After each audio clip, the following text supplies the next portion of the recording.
us welcome Assistant Professor Subrata Dey from India.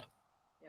Very good evening, and thank you for inviting once again. I can see our familiar faces, and first of all, I sincere apologies because I was in such a situation.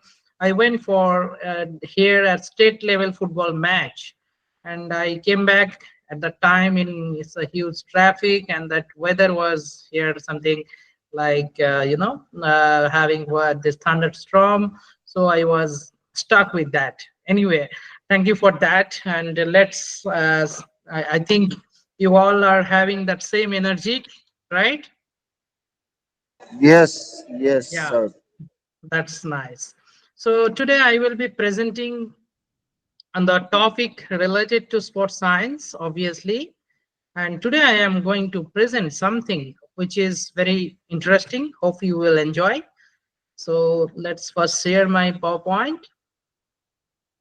So I will be presenting a very need of the hour and very interesting topic. That title is Nurturing the Elite Combat Sports Athlete Using Key Performance Indicator. Before starting this, I will say something related to combat sports. As we know that combat sports is very, very popular, not only in India, as well as almost most of the country nowadays looking for the medal in special individual combat sports.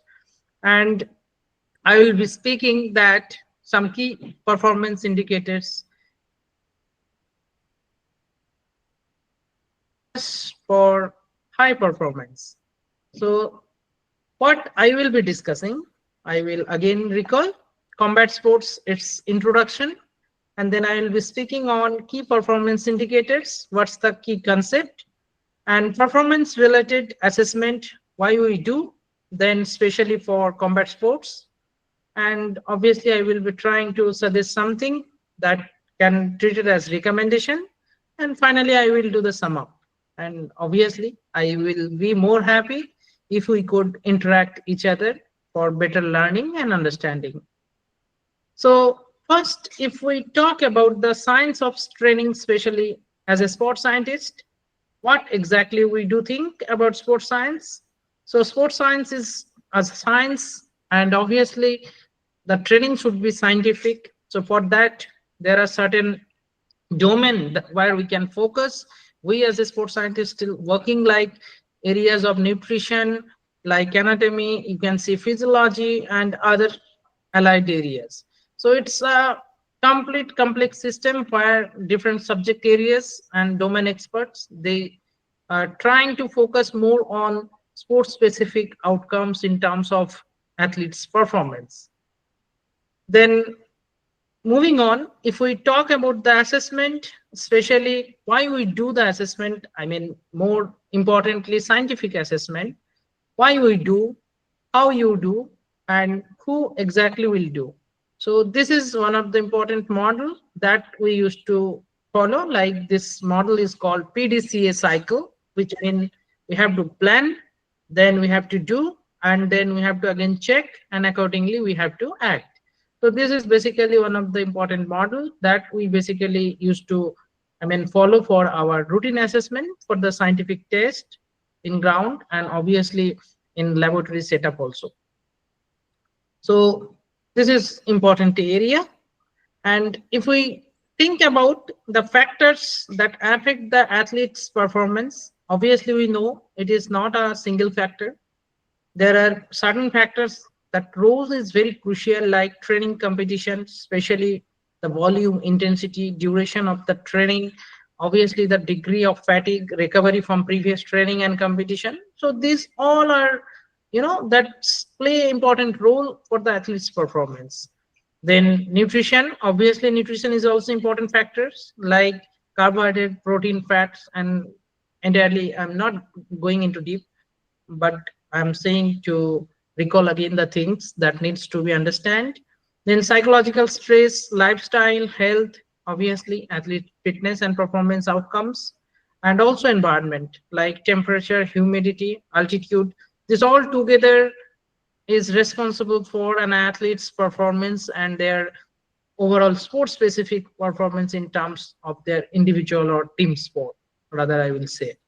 So simply the moment the athlete or coaches or high performance coaches they used to approach a scientific test, they always think that how they can, I mean, if athlete prospect, they can think that how I can train hard without getting injured or sick, or simply one the term will be game ready.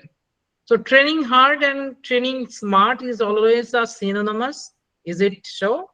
So simply I will say rather working hard and recovery well, that can give you a best performance in terms of their athlete overall performance.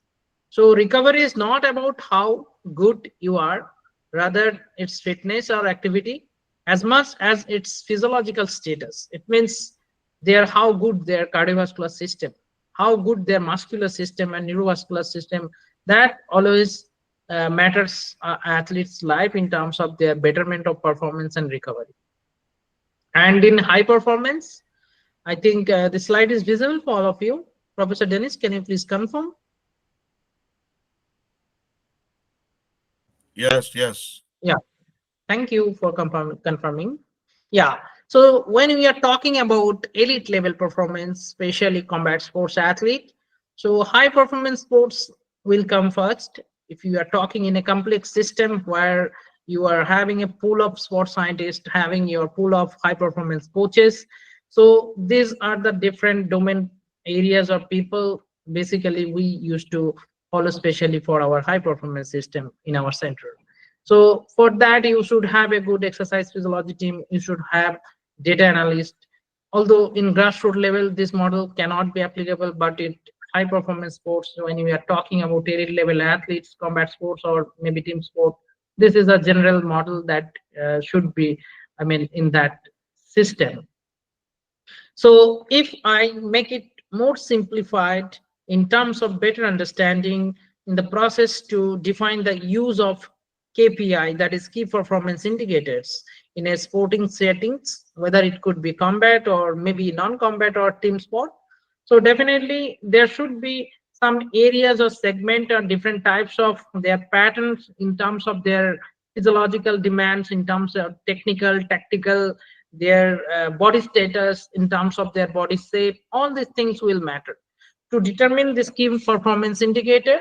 What I do and while we are performing, that we need to analyze first. I mean, if you are thinking for an assessment or maybe for scientific performance based analysis, you should have think about athletes present status in terms of their volume of training, how they are, I mean, doing well, or maybe some weakness is there, or maybe it's their adaptation level, that we have to think. So that's why defining that particular parameters, then assess, and then again we have to do the review.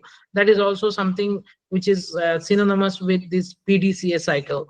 So this is generally high performance ecosystem. We used to follow this model in general. Key performance indicators, these are the different indicators you can see here. It could be like psychological skills, it could be like nutritional aspect, and they are obviously core strength, ability, balance, all the things will be coming together. So simply if I explain here, as I am speaking on combat sports, so one of the favorite combat sports that I always like, and also my work on combat sports is something that I used to enjoy that thing. So let's take an example, especially. Obviously, I'm talking about none the other sports. It's the judo, which is an Olympic combat sports, and this is very popular in most of the Japanese and other countries. And recent Tokyo Olympic, also even Paris Olympic, you have seen the performance of our judokas. So if I take an example of this game, especially for 4 minutes, what are the things usually as a sports scientist, as a spectator or as a coach, you think I mean, different areas like pulling, pushing, then high intensity activities, then obviously explosive activities, grip strength, upper body, lower body, their, I mean, recovery status, and controlling the opponent, how they are dealing with that opponent. So this all together, these things will be happening within 4 minutes, and you know that within 10 seconds can also finish the game. So as a sports scientist, we have to think about the different areas, different aspects where we can work together for betterment of the judokas. And the physiological demands, if I mean talk about the judokas physiological scientific I mean demands. So first we will be talking about aerobic endurance. That is also important, and maybe this is a combat sports, but obviously back to back I mean matches and other things, it should be ideal in terms of their aerobic endurance because of the betterment of their recovery. Then again, anaerobic endurance, especially anaerobic power for upper body and lower body, that is also important, and that make, sometimes it's very crucial to have a good amount of power, especially their grappling kind of action, then stacking, and obviously for lower body also we should have, especially for judokas, a good amount of power. And if you look at their muscular strength, that also required, so muscular endurance, that also required. So these are the different segments especially that encompasses especially for that demands of judokas. And if we think about the monitoring or tracking tools, especially for cardiovascular system and other areas, I'm talking about in general for judokas. So or any combat sports like wrestling also we can use that one. Then other combat sports like boxing, we can also have that one, those which are like olympic specific combat sports like heart rate. This is very basic, and as a physiologist I used to say that this is one of the mother parameter for, I mean, heart rate monitor, and taking the cardiovascular systems adaptations, that is one important parameter. And if you talk about heart rate in broadly, then definitely it will come resting heart rate, then their responses, I mean, especially for standard activities or workload, for the betterment or better understanding of fatigue and their adaptation, we can also take a, you can take it as a one of the important parameter. Then having less heart rate, and what should be the optimum heart rate, that is another area. Even heart rate recovery pattern due to the different activities, especially for combat sports. Then red mark here you can see that heart rate variability, especially this is another important research domain where exercise and sports physiologists, even coaches, they are high performance coaches nowadays, they are also taking the help of nowadays a lot of equipment in terms of technical devices or gadgets, so called real time monitoring. So heart rate variability is such a parameter that can give the overall picture in terms of their status of how they are doing the training well, or some weakness in that training in terms of their I mean better recovery or not, that can be easily identifiable, and we can use this in a real-time manner. So that is another area we can explore this for combat sports. Even for our judokas, we are also performing in day-to-day their training basis, whether it's runbury, whether it's other specific activities, we are doing this one. And motor abilities, especially for skills also, sometimes we can have some skill specific test. I will be also talking on that in the subsequent slide. I mean, especially for combat sports like judo. So monitor is very important, and routine monitoring is should be part and parcel. It's not that you weekly doing the monitoring once. It should not be like that. So if you have the facility, then you can do that. And apart from that, some questionnaire based standard, I mean, protocol is there that we can also follow for athletes, I mean, well-being, overall health outcomes. And apart from that, if you had better, if you have especially high performance center, you may have other, I mean, good sophisticated equipment like portable lactate analyzer or other equipment or tools that can easily track the athlete's performance, especially your combat group athletes performance. So related to cardiovascular fitness, health, in a nutshell, if I talk about we can have that CPET, that is cardiopulmonary exercise testing, especially for aerobic testing, that also sometimes called CRF, to better understanding their cardiorespiratory fitness. So we can have that test in a lab-based manner, or also field test. You can have some standard field test like 20-meter shuttle run test, and of course Cooper test is there for some maximal. And apart from that, if you have that special athlete, you can go for I will suggest graded exercise testing, that is basically lab based, having metabolic gas analyzer and other enter team. Then you can have that direct measurement, especially for the VO2 max or CPET assessment. Then this slide is very important for our coaches. I will throw some light on this. Especially, these are the simple determinant, or you can say the indicators that directly determine the athlete's performance and their fitness. If you look here in performance determinant, as I said earlier also, that physiological, technical, and if you look into deep down physiological demands, then you will get aerobic, anaerobic, then sprinting ability, buffering capacity, anaerobic speed, then muscle tendon tissue elasticity. All this will come together. Then if you think about training intervention parameters, then whether it is speed endurance session, whether it is HIIT session, so this all together you have to think, you have should have better understanding and interrelationship. Especially, for example, if you think about anaerobic capacity, so we should know about their aerobic as well, because sometimes aerobic capacities dominance can also change the anaerobic power or anaerobic capacity. So you have to think before taking a single parameters, because we are dealing with a human body, and more precisely the body which is more adapted. And obviously we are talking about an elite athlete, so we have to think on it. And these are the basic key parameters that we usually use for the physiological demands. And if you think about their health, there are health related other parameter like upper respiratory tract, then lower limb injury risk, anthropometry. This all will come under that if you think about the health. And overall we have to think as a physiological demands with health. So these are two different frames that ideally for a particular sports. For example, let's like 400-meter sprint, runner, or any sprinting activity. But here if you think about again sprinting activity, then definitely this aerobic capacity will not be the key performance indicator. So you have to think like the sports basic demands, then accordingly we can understand more clearly. So that is the main important thing. Moving on, here are some schematic. You can see this video, small videography here, GIF. You can see how we usually do the testing for our elite level athletes. Here you can see that direct measurement for their VO2 max, that is aerobic endurance. And the system is called direct measurement for VO2 max. As I said earlier, CPET, that is cardiopulmonary respiratory, cardiorespiratory fitness assessment. Then moving on, this slide you can see here more about the anaerobic power.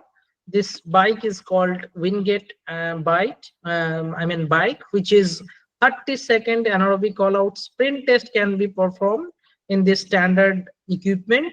And from that, what exactly we will get their lower body anaerobic powers in terms of maximum power. You can see here it is written already, peak power. Then obviously we will get minimum power, maximum power, and more important, we can analyze the fatigue. So fatigue index we can analyze from this direct measurement of anaerobic power test.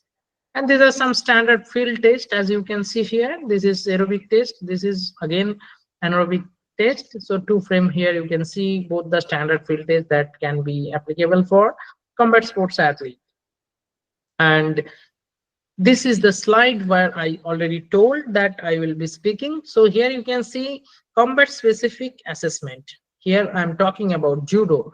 So there is a standard gold standard test that is called SJFT, special judo fitness test. This is one of the important tests that all the high performance coaches, even athletes and sports scientists do work for their betterment in terms of their fitness. So this test was, developed by Franchini, who was a world-class renowned combat sports scientist from Brazil. So he first time developed this test, but there was certain modifications later on during the test development and to afterwards. Based on the research and recommendations. So for that test, what exactly do you need? You need very minimal equipment. If you have heart rate monitor, you should use that one. If you have lactate analyzer, you can also check that. And ultimately from this test, you can identify that who is your more strength and power based athlete, having quite strength for their upper as well as lower. So these are some key performance indicator framework that you can also use for your athlete. This is the model in terms of framework.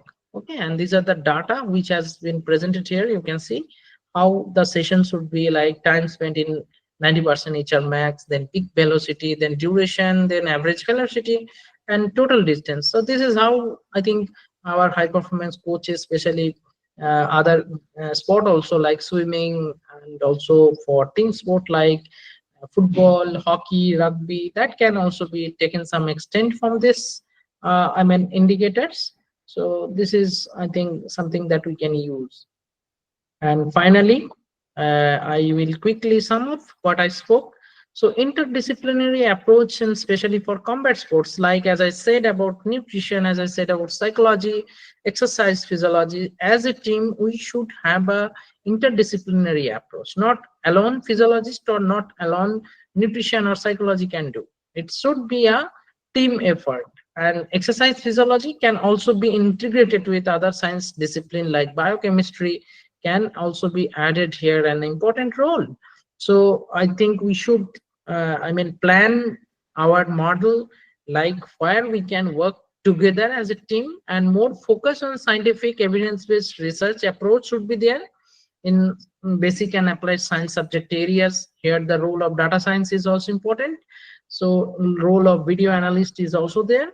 So study with the advancement of technology and logistics, with more emphasis on cellular level or biochemical and molecular level, maybe the futuristic approach. And in addition, I will add like AI, artificial intelligence. Nowadays, training is something where more specialized people are working, and it's just like a trial based, practical, as I said, evidence based. So I think that also going to be more challenges for coaches, but we have to adapt with the system. And as a team, once you will have on board all these areas, then definitely we will see the reflection of the performance in terms of medal. So that the thing I will take away from my presentation, that combat sports is something where you can work, and it's having a lot of probability to have the medal being individual sports. So you can think on it.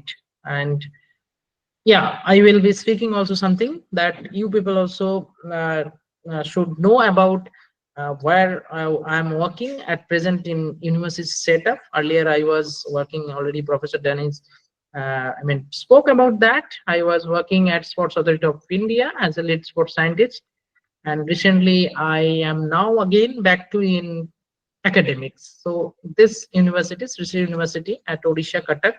So we are offering masters in exercise sports physiology courses. Those who are coaches, international student, most welcome. You can be a part of this program. And also for physical education and bachelor degree in sports, that is BPES, that is also recognized course by the Government of India, UGC.